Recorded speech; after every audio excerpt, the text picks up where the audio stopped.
ಹೋರಾಟಕ್ಕೆ ಅಂತಂದು ತಾವು ಹಿಡಿದಿದ್ದೆ ಅವಾಗ ಯಾವ ಒಂದು ಕಿಚ್ಚು ನಿಮ್ಗೆ ಹೋರಾಟಕ್ಕೆ? ಸರ 2016 ಸರ ನಮ್ಮಲ್ಲಿ ಒಬ್ಬ ರೈತಂದು 10,000 ರೂಪಾಯಿ ಕ್ವಿಂಟಲ್ ಮಿಸಿಗಡ ಸರ್ ಕಾಯಿ ಇತ್ತು. ಆ ಸಂದರ್ಭದಾಗ ಬೆಳಿ ಬಂದ ಟೈಮ್ನಾಗ 2 ಎಕರೆ ಹೊಲ ಸಂಪೂರ್ಣ ಕಿತ್ತು ಹೋಗ್ಬಿಟ್ರು. ಆ ಉದ್ದೇಶಕ್ಕಾಗಿ ನಾವು ಪೊಲಿಟಿಷಿಯನ್ ಅಲ್ಲಿ ಇಲ್ಲಿ ಎಲ್ಲ ಸುತ್ತಾಡಿದ್ವಿ.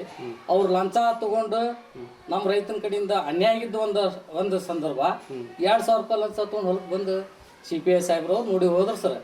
ಅವಾಗ ನನಗೆ ರೈತಗೆ ಅನ್ಯಾಯ ಆದಾಗ ಸಮೇತ ರೊಕ್ಕ ತಗೊಂಡು ಹೊಲ ನೋಡಕ್ಕೆ ಬಂದ್ರಲ್ಲ ಅಂತೇಳಿ ನನಗೆ ಅಲ್ಲಿಗೆ ಕಿಚ್ಚತ್ ಸರ.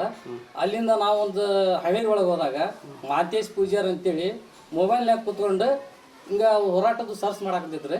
ಅವಾಗ ದುಡಿದ್ವಿ, ನಮ್ದು ಬರೀ ಕಮ್ತದಾರ. ಅವಾಗ ನೋಡಿದ್ವಿ, ನೀವೇನದಿರಿ ಅಂತ ಹೇಳಿದ್ವಿ. ನಾವು ಅಧ್ಯಕ್ಷರಾದವ್ರಿ ರಾಜ್ಯ ಸಂಚಾಲಕರು ಅಂದ್ರೆ, ಸರ್ ನಮ್ಮಲ್ಲಿ ಹಿಂಗಾಗೈತಿ ಹಿಂಗೆ ಅನ್ನೋದಿಗೆ ಪೊಲಿಟಿಷಿಯನ್ ಫೋನ್ ಹಚ್ಚಿ ಆಗ CPI ಅವ್ರಿಗೆಲ್ಲರಿಗೆ ನಮ್ಮ ಪೊಲಿಟಿಷಿಯನ್ ನಂಬರ್ ಗೊತ್ತಿದ್ದಿಲ್ಲ ರೀ, ನಾವು ಹೊಲ್ದಾಗ ದುಡಿಯೋರು. ಆಮೇಲೆ ಅವ್ರು ಫೋನ್ ಹಚ್ಚಿ CPI ಅವ್ರು ಹೇಳಿದ್ರು ಸರ, ಬೆಳಗರೆದ್ರಾಗನ ಸಂಬಂಧಪಟ್ಟ ಅಧಿಕಾರಿಗಳು CPI ಎಲ್ಲರೂ ಬಂದು ಹೊಲಕ್ಕೆ ತನಿಖೆ ಮಾಡಿದ್ರಿ ರೈತ ಸಂಘದಿಂದ. ಅವಾಗ ರೈತ ಸಂಘ ಅಂತಂದ್ರೆ ಏನನ್ನೋದು ನಮಗೆಲ್ಲ ಸಂಪೂರ್ಣ ಮಾಹಿತಿ ಆಯ್ತು.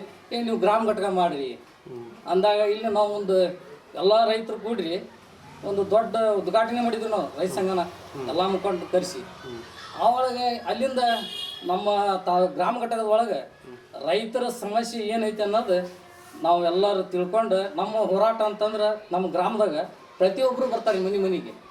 ಯಾಕೆ ಹಿಂದೆ ಬೋರ್ ನೀನು ಸ್ಪ್ರಿಂಕ್ಲರ್ ಪೈಪು ಗೊಂಜಾಳ ಮುರಿಯೋರು ಹತ್ತಿ ಬಿಡ್ಸೋರು ರಾತ್ರಿನ ಪ್ರತಿಯೊಬ್ಬರು ಹೊಲ ಕಾಯಕ್ಕೆ ಹೋಗ್ಬೇಕಾಯ್ತು ಸರ್. ಸಂಘಟನೆ ಮಾಡಿಂದ ಎಲ್ಲ ನಿಲ್ಲಿಸ್ಬಿಟ್ಟು ಸರ್, ಎಲ್ಲ ಬಂದದು. ಹಂಗಾಗಿ ರೈತ ಸಂಘ ಅನ್ನೋಂಥದ್ದು ನಮ್ಮಲ್ಲಿ ನಮ್ಮ ಗ್ರಾಮದವ್ರು ಅರ್ಥ ಮಾಡಿಕೊಂಡು ಇವತ್ತು ಹೋರಾಟಕ್ಕೆ ಪ್ರತಿಯೊಬ್ಬರು ಬರ್ತಾರೆ ಸರ್.